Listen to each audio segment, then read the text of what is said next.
Alright, ladies and gentlemen, we're here today to do a chip job. Changing out this furnace here. Tearing it all out, flex and everything to a point. That goes over there through the concrete. I'll clear all this out. And let me take you outside and show you the other crawl hole.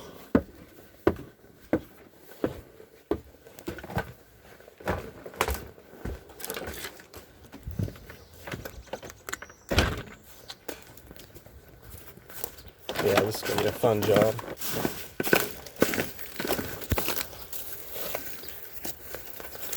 Boss man looked at me and said, I ain't going to lie, this one's going to suck.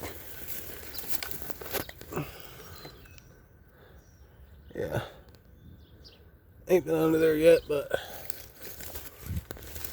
y'all stay tuned. We're going to try and get this done in 2 days. Be back Monday to finish for sure, if not, so bear with us.